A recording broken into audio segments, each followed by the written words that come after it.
So the YT Bulger is dead inmate with mafia ties investigated in killing. Within hours of his arrival at a federal prison in West Virginia, gangster James YT Bulger was beaten to death by inmates Tuesday in an attack that marks the final brutal chapter in the life of one of Boston's most notorious villains.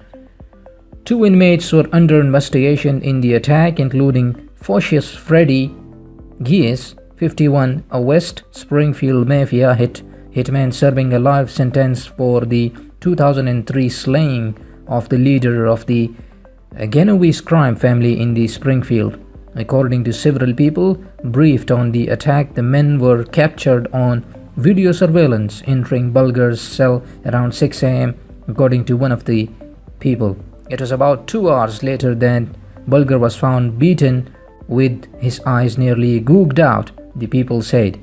Bulger, 89, was convicted in 2013 of participating in 11 slayings while running a sprawling criminal organization in Boston from the 1970s through the 1990s. Authorities provide few details about the killing or why Bulger, who was serving a life sentence, had been transferred to the U.S.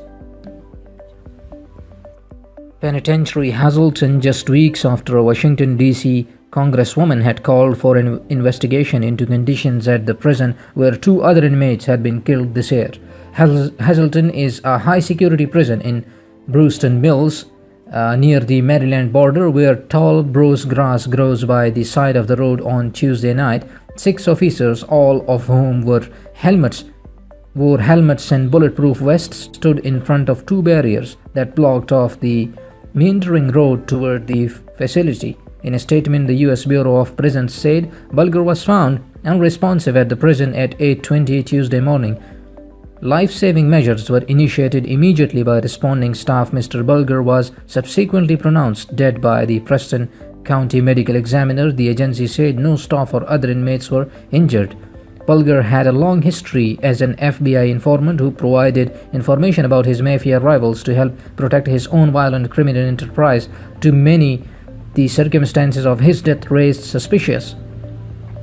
Obviously, it was very strange. He got moved from one federal prison to another and ends up dead 24 hours after arriving there, said Michael von Zanft, a prosecutor in the Miami-Dade State Attorney Office and part of the team that sends Bulger FBI handler to prison for murder.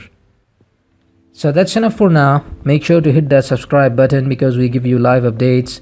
And thanks for listening to me. Goodbye.